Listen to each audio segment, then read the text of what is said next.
आप देख रहे हैं इंडिया टाउन न्यूज, भारत की बात। नमस्कार, स्वागत है आपका हमारे खास बुलेटिन खबरें राजनांदगांव में और मैं हूं आपके साथ निशा। चलिए खबरों की शुरुआत करते हैं, पर उससे पहले एक नजर आज की हेडलाइंस पर। जंग खा रही खतों की पेटी, पोस्ट बॉक्स का बुरा हाल, उपेक्षा पड़ी पत्र पेटियां, जिसने संभाले खत वही मांग रही देखभाल।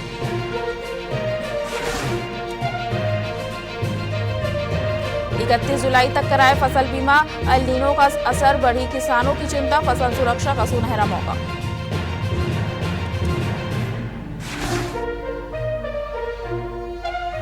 जहां शिव विराजमान वहीं गंदगी का साम्राज्य, तालाब बना बदबू घर, आस्था पर बदहाली भारी, जिम्मेदारों की जिम्मेदारियों पर बड़ा सवाल।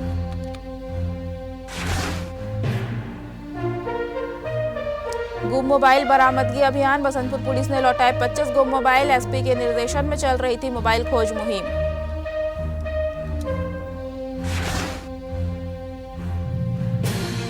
केसीसी के नाम पर भरोसे का खेल, फर्जी बैंक कर्मचारी बना किसान से 16 लाख 40 लाख ऐंठे, आरोपी सलाखों के पीछे।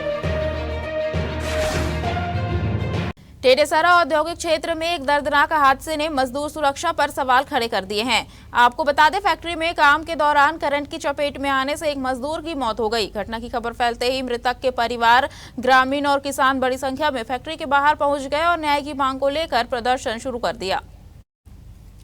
ग्रामीणों का कहना है कि एक मजदूर की जिंदगी की कीमत केवल आर्थिक सहायता से नहीं आंकी जा सकती। उन्होंने फैक्ट्री प्रबंधक से मृतक के परिवार को उचित मुआवजा देने के साथ ही परिवार के एक सदस्य को स्थायी रोजगार देने की मांग रखी। प्रदर्शन के दौरान फैक्ट्री परिसर के बाहर माहौल तनावपूर्ण हो गया। सूचना मिलने पर पुलिस और प्रशासनिक अधिकारी मौके पर पहुंचे और लोगों को समझाने का प्रयास किया। अधिकारियों ने मामले की जाँच शुरू कर दी है। वहीं फैक्ट्री प्रबंधन और प्रदर्शनकारियों के बीच मुआवजे को लेकर बातचीत जारी है।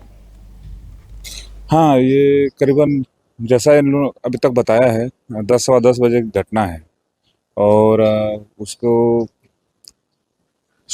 इलेक्ट्रिक शॉक लगने से उनका डेथ हुआ है, जैसा अभी बता रहे हैं कंपनी वाले। हम लोग तो अभी तक जांच हो नहीं पाई है और उनके परिवार वाले हैं, उनको बुलाए हैं। अभी थे वो लोग कहीं चले गए, उनको बुलाया गया है। क्या मुआवजे के संबंध में वो लोग कुछ बात करना है लोग साथ, कोई कुछ है नहीं।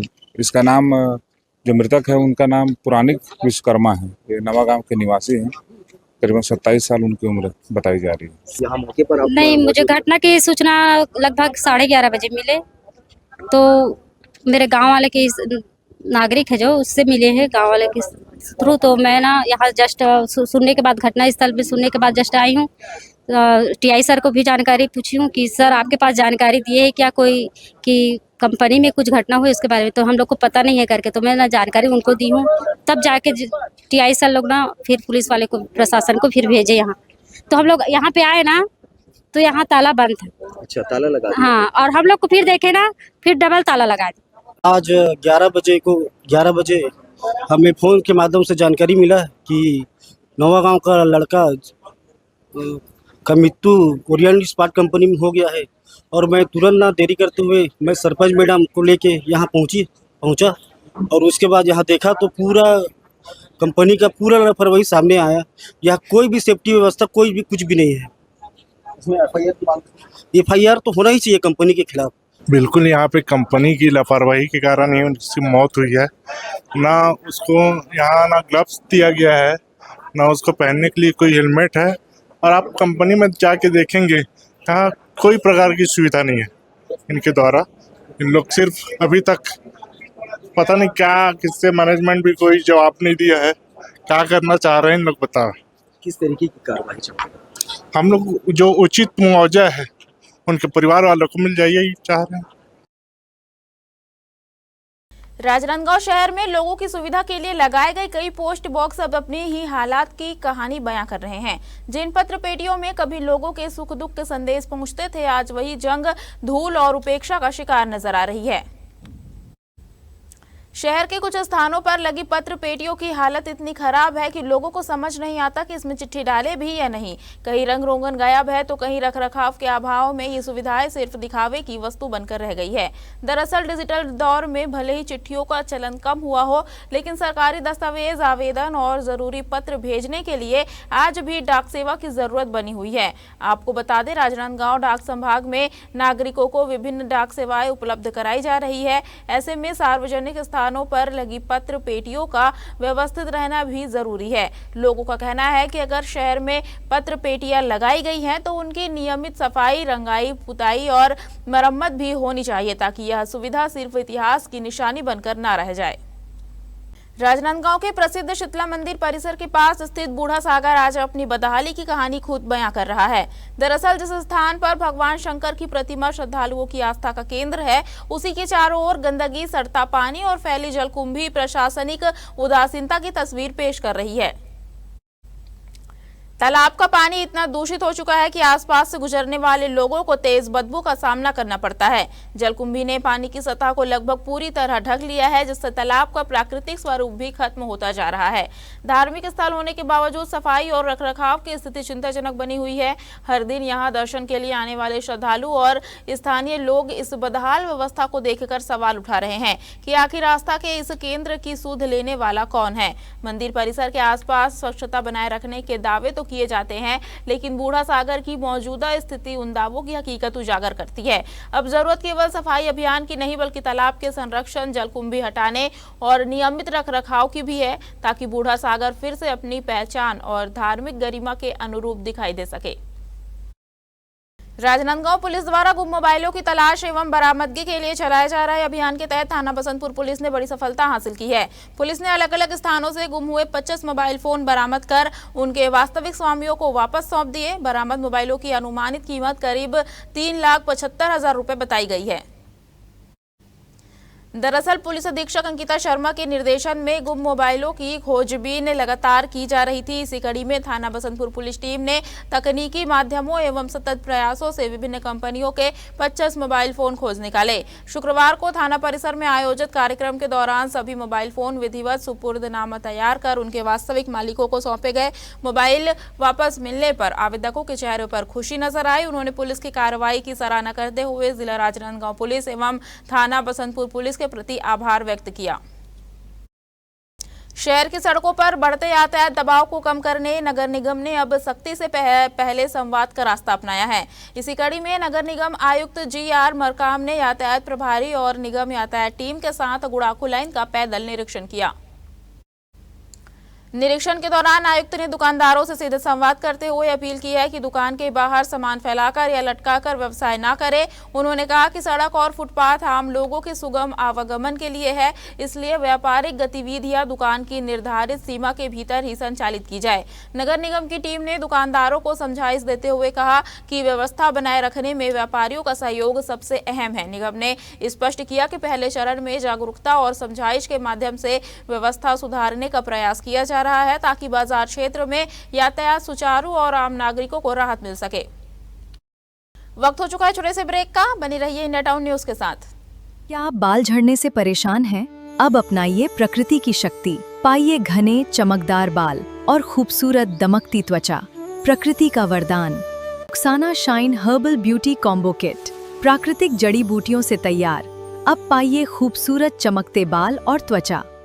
हर्बल गुणों से भरपूर ये कॉम्बो आपके बालों और त्वचा की देखभाल में मदद करता है। अब उपलब्ध Amazon, फ्लिपकार्ट और नीचे दिए गए लिंक पर अभी ऑर्डर करें और हर्बल केयर का अनुभव लें।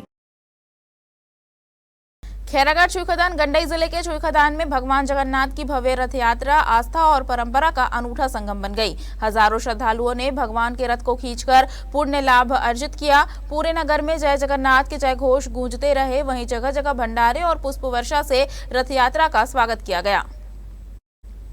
आपको बता दें, इस वर्ष रथ को विशेष रूप से नया और भव्य स्वरूप दिया गया, जिसने श्रद्धालुओं का ध्यान आकर्षित किया। जमातपारा से शुरू हुई रथ यात्रा नगर के प्रमुख मार्गों से होकर गुजरी। रास्ते भर श्रद्धालुओं ने भगवान के दर्शन कर पूजा अर्चना की और रथ खींचने के लिए उत्साह दिखाया। जगह जगह पुष्प वर्षा, शीतल पेय, गजा मूंग प्रसाद और भंडारे की व्यवस्था की गई, जहां बड़ी संख्या में लोगों ने प्रसाद ग्रहण किया। स्थानीय पुजारियों और आयोजन समिति के अनुसार छुईखदान में रथ यात्रा की परंपरा रियासत काल से चली आ रही है।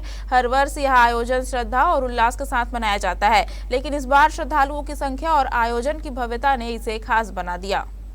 प्राचीन ऐतिहासिक जगन्नाथ मंदिर से भगवान जगन्नाथ जी, बलभद्र भैया, सुभद्रा मैया की नगर भ्रमण शोभा यात्रा, इसको हम रथ यात्रा कहते हैं, तो छिंदा नगर में पूरे हर्षोल्लास के साथ घुमाए जा रहे हैं। आप देख रहे हैं मेरे पीछे हजारों की संख्या में श्रद्धालुगण भगवान जगन्नाथ जी के रथ रस्सी को खींचने के लिए उमड़ पड़े हैं। जमात मंदिर है, बड़े जमात के नाम से जाना जाता है। ये 18वीं सदी में बना हुआ है। ये 1730 से 1750 के बीच में छुईदान राज्य रियासत का वो हुआ था। उड़ीसा से छत्तीसगढ़ लगा हुआ है, क्योंकि उड़ीसा के तर्ज पर यहाँ पर भगवान जगन्नाथ जी, महान सुभद्रा और बलभद्र भैया के यहाँ पर विराजमान करके और यहाँ पर प्रसिद्ध जगन्नाथ रथ यात्रा को बड़ा धूमधाम से रियासत कालीन समय से मनाया जा रहा है। यहाँ जगन्नाथ रथ यात्रा में बहुत मजा आता है। पूरे गांव के लोग आते हैं और अपनी मनोकामना पूर्ण करते हैं। बोलिए जगन्नाथ महाराज की जय। भगवान जगन्नाथ महाप्रभु के रथ यात्रा के उपलक्ष्य में प्रतिवर्ष हमारे जमुना चौक के वैसायिक परिसर के सदस्य नगरवासी की कुशल कामना के लिए इस वर्ष भी विगत 3 साल के बाद चौथा साल है, हमारे द्वारा प्रसादी के रूप में खिचड़ी का वितरण किया जाता है। किसान क्रेडिट कार्ड लोन दिलाने का सपना दिखाकर एक किसान से 16,40,000 रुपए की ठगी करने वाले शातिर युवक को केसीजी पुलिस ने गिरफ्तार कर लिया है। दरअसल आरोपी खुद को बैंक कर्मचारी बताकर किसान का विश्वास जीतता रहा और लोन की प्रक्रिया के नाम पर लाखों रुपए वसूलता रहा। आखिरकार जब न लोन मिला और न पैसे वापस हुए, तब पूरा मामला पुलिस तक पहुंचा। पुलिस के मुताबिक ग्राम गर्रा निवासी 55 वर्षीय दीनाराम जंगेल ने थाना छुईखदान में शिकायत दर्ज कराई कि राजनांदगांव के दुर्गा चौक निवासी अर्पित दिवांगन ने स्वयं को बैंक कर्मचारी बताते हुए केसीसी लोन स्वीकृत कराने का भरोसा दिलाया। इसी बहाने उसने अलग अलग किश्तों में कुल 16,40,000 रुपए ले लिए। शिकायत के आधार पर छुईखदान में अपराध दर्ज किया गया। वरिष्ठ अधिकारियों के मार्गदर्शन में थाना पुलिस और साइबर सेल की संयुक्त टीम ने तकनीकी साक्ष्यों के आधार पर आरोपी की तलाश कर 16 जुलाई को उसे गिरफ्तार कर लिया। मामले में न्यायालय में पेशी के बाद आरोपी को उपजेल सलोनी न्यायिक अभिरक्षा में भेज दिया गया है। एक और भक्तों के हाथों से खींचता विशाल रथ तो दूसरी ओर श्रद्धालुओं के कंधों पर विराजमान भगवान। खैरागढ़ जिले में गुरुवार को भगवान जगन्नाथ, बलभद्र और सुभद्रा की रथ यात्रा ने आस्था कोई 2 अलग अलग परंपराओं को एक ही दिन जीवंत कर दिया। जहां जिला मुख्यालय खैरागढ़ में श्रद्धालुओं ने स्वयं रथ खींचकर भगवान को नगर भ्रमण कराया, वहीं पूर्व रियासत की राजधानी पाणादाह में सदियों पुरानी परंपरा के तहत भगवान को कांधों पर उठाकर मंदिर परिसर की परिक्रमा कराई गई। सुबह से ही मंदिरों में विशेष पूजा अर्चना का दौर शुरू हुआ। भगवान के दर्शन के लिए श्रद्धालुओं की लंबी कतारें लगी रही और जिले सहित आसपास के क्षेत्रों से बड़ी संख्या में लोग रथ यात्रा में शामिल होने पहुंचे। खैरागढ़ के गेंद बिहारी मंदिर से निकली रथ यात्रा दंतेश्वरी मंदिर और बस स्टैंड होते हुए पुनः मंदिर पहुंची। वहीं पुलिस प्रशासन ने पूरे मार्ग में सुरक्षा व्यवस्था संभाले रखी। इधर पाणादाह में रथ यात्रा का स्वरूप अलग नजर आया। यहाँ भगवान जगन्नाथ, बलभद्र और सुभद्रा की प्रतिमाओं को भक्तों ने अपने कांधों पर उठाकर पूरे मंदिर परिसर की परिक्रमा कराई। दरअसल यहां परंपरा वर्षों से चली आ रही है, जिसे देखने और इसमें शामिल होने के लिए दूर दूर से श्रद्धालु पहुंचे। इस बार की रथ यात्रा केवल धार्मिक आयोजन नहीं रही, बल्कि यह संदेश भी दे गई कि परंपराएं चाहे अलग हो, आस्था का भाव एक ही होता है। कई भगवान रथ पर विराजते हैं तो कई भक्त उन्हें अपने कांधों पर उठाकर सम्मान देते हैं। इस साल मौसम की चाल किसानों की चिंता बढ़ा सकती है। मौसम विभाग ने एल नीनो के प्रभाव के चलते सामान्य से कम बारिश की आशंका जताई है। ऐसे में कृषि विभाग ने किसानों से अपील की है कि वे 31 जुलाई 2026 से पहले प्रधानमंत्री फसल बीमा योजना के तहत अपनी खरीफ फसलों का बीमा कराकर संभावित नुकसान से खुद को सुरक्षित कर ले। प्राकृतिक आपदाओं जैसे सूखा, कम वर्षा, अतिवृष्टि, ओलावृष्टि और अन्य प्रतिकूल मौसम की स्थिति से फसल खराब होने पर योजना के माध्यम से किसानों को आर्थिक सहायता मिलेगी।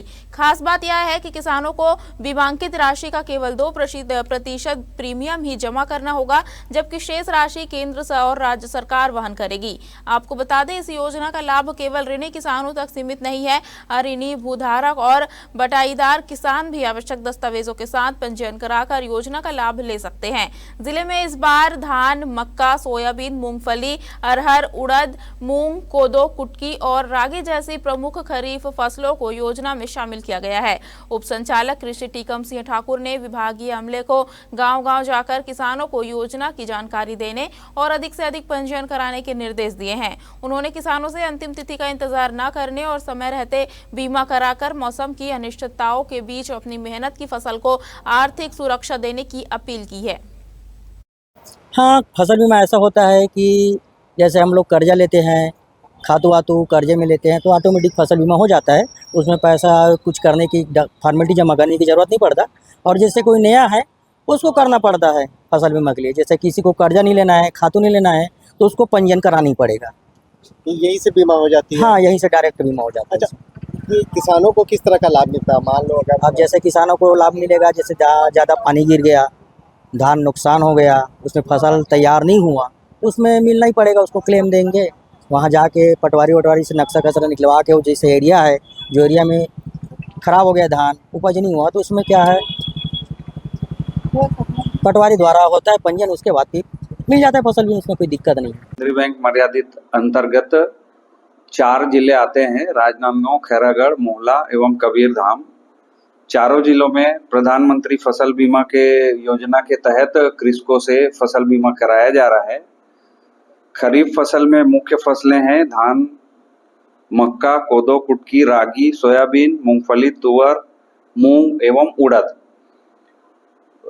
फसल बीमा के तहत हमारे जो किसान भाई हैं वो हमारी सहकारी सोसाइटियों में जाते हैं और फसल बीमा अपना करते हैं तथा इसका अंतिम तिथि 31 जुलाई निर्धारित किया गया है।